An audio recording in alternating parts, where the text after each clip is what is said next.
everyone, the next part of the M4 Sherman TAWARA is ready for you. Unfortunately, it always takes a little longer to finish a video. I apologize for this, but as I said, it's just a hobby at the moment. I try to post or provide you with something regularly, but I also want the models to be of high quality. Today I present the last part of the M4 Sherman from Dragon and show you how it is further weathered and fitted with additional parts. Have fun, leave me a comment, and if you like, subscribe to the channel. So let's start with the angle mirrors. I used olive green from AK as a base and create color nuances by adding Iraqi sand. To create beautiful transitions, it is important to build up the individual layers systematically and allow the colors to dry accordingly before applying the next coat. When I work without a retarder, I let each coat of paint dry for about 10 minutes. This ensures that you don't remove the previous coat. When applying paint, it is important to work with a very thin mixture.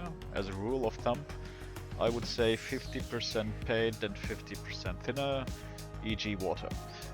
It is important to let the coat dry, as the colors often appear richer when wet than they do when dry.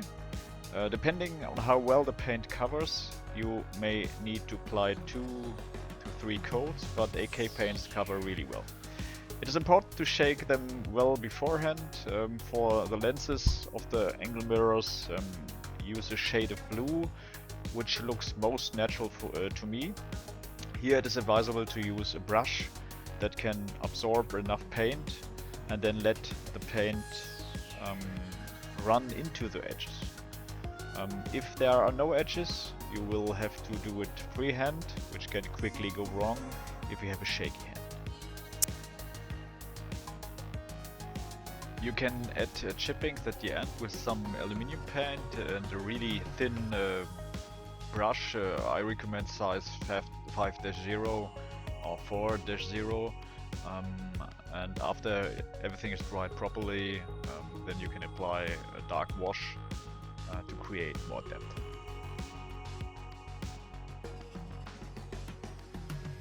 Now let's move on to the tarps, where I tried something for the first time that could be summarized under the name of transparent coating.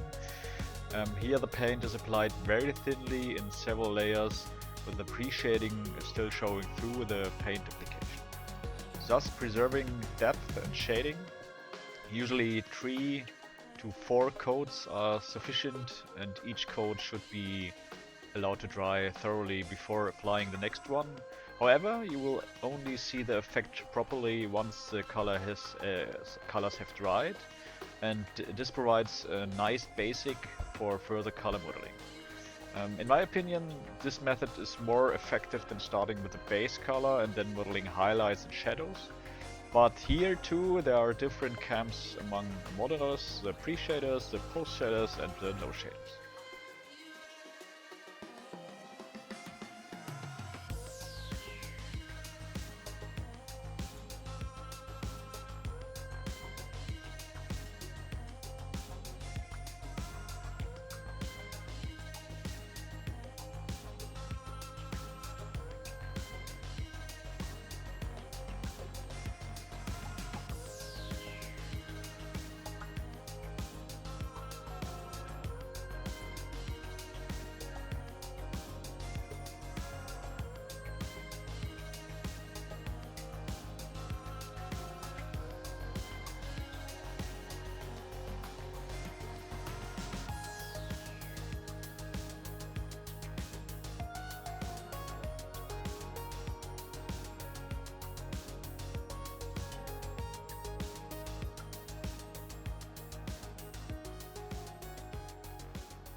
While everything is drying thoroughly, you can proceed to the next step. I learned a lot from my last model, the M4 Sherman EZ8 from Tamiya, and tried to improve a few things. The good thing about the Dragon model is that the rollers are still movable, which made it much easier for me to apply the mud marks. At this time I opted for a dark earth tone to create initial shadows when applying the paste. Dabbed the paste directly from the can with a bristly brush and then placed dots where mud and dirt could accumulate. Reference pictures or images are always helpful in getting a feeling for where the prominent areas of heavy soiling are. But even that is only a guide, because after days or a month in combat, the vehicles really do look worn out. No one is going to stand there and send the tank through the car wash before every battle.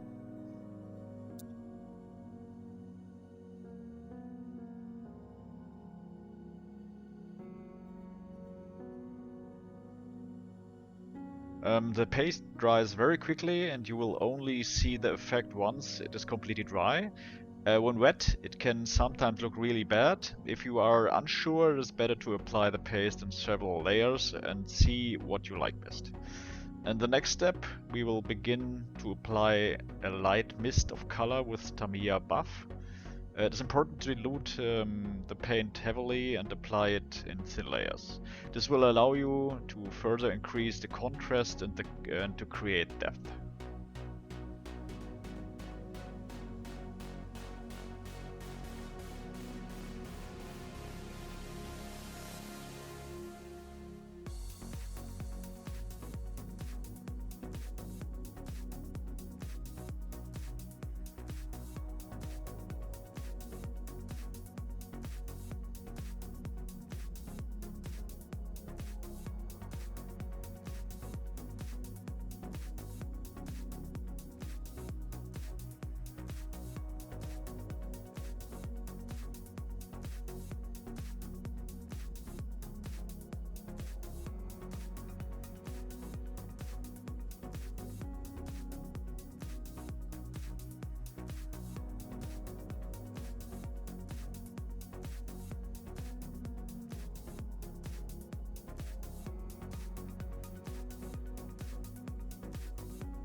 When applying the first coat of paint, I recommend working with slightly cloudy movements of the airbrush.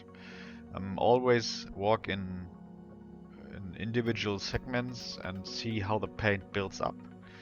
Too much buff can quickly look very unnatural.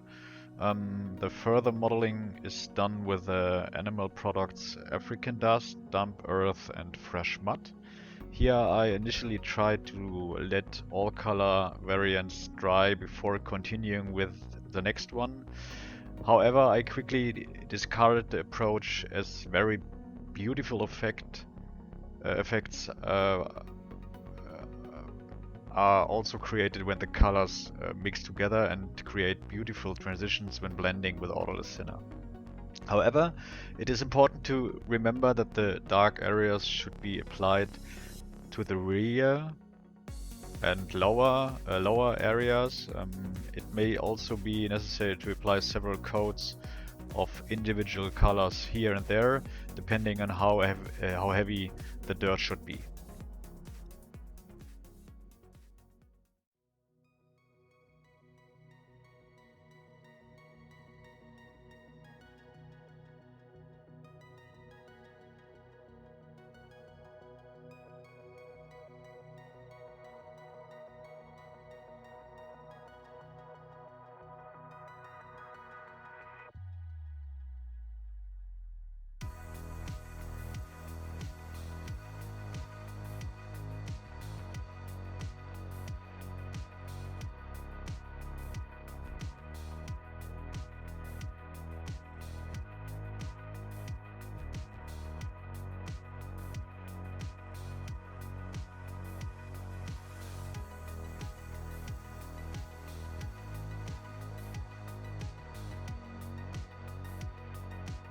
So the next step, we come to the tracks.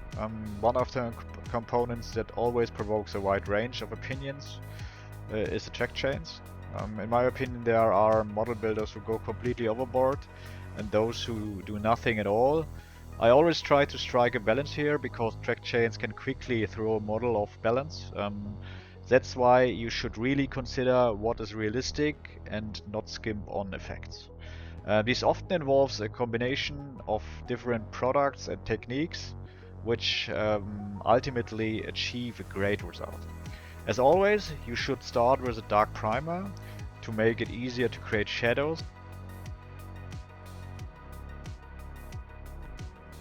What made this model even more difficult was that unlike Tamiya's models, the chains the chain was not made of rubber and in one piece, but was supplied as individual links that had to be glued together. This presented a challenge that it was not possible to assemble it, and I had to think about how to ensure that each link did not have to be painted individually and then glued together. This would have been really complicated with the drive sprockets, and the model would have had to be masked off, which would have been awkward. So I decided to build a kind of clamp that could be pushed onto the rollers and joined to the sprocket. It was a bit of work, but it turned out really well for me. Anything else would have driven me crazy.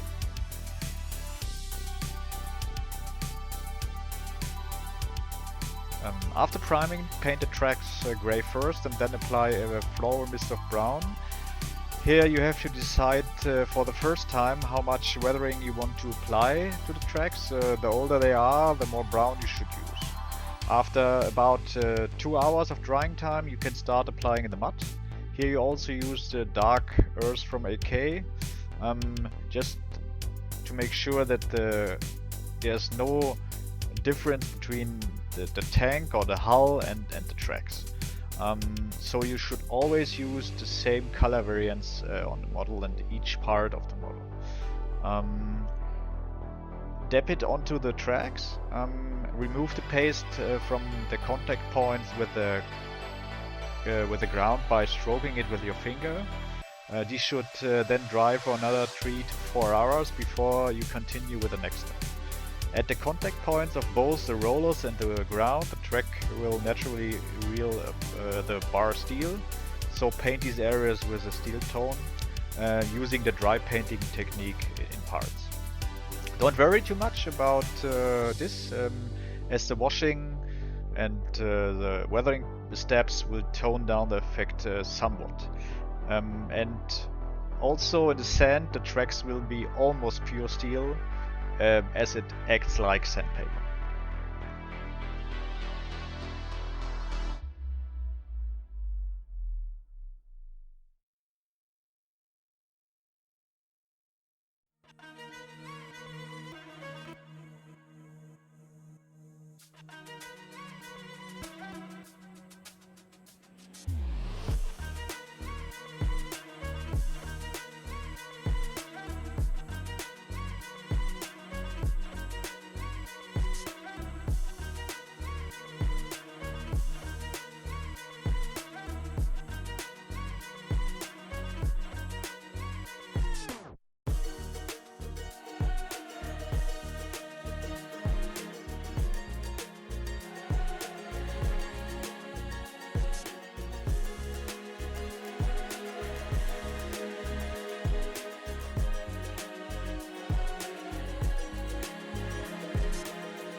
To soften these initially stark effects somewhat, apply a thin mist of deck tan, and after allowing it to dry for another 2 to 3 hours, create the fresh or the finish with fresh mud wash. And now it gets tricky. I spent a long time wondering whether my plan would really work, but everything went well. On the sprocket, you should work in segments of 2 to 3 track links, glue them in place, and then assemble the track on the model. This requires patience and caution when pushing the track on so that nothing breaks. Of course, you can also rework it afterwards, but you should avoid doing so.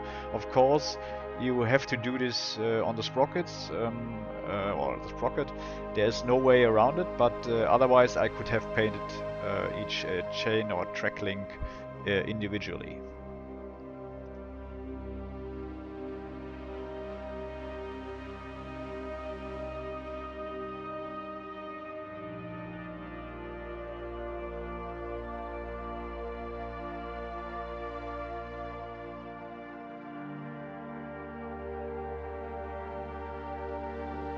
So, and once you have all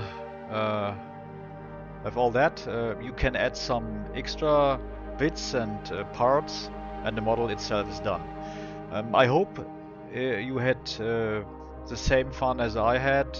I look forward to seeing you again. I'm going to try to make a video with figures and also build this little or small vignette. Until then, thanks for watching and happy modeling.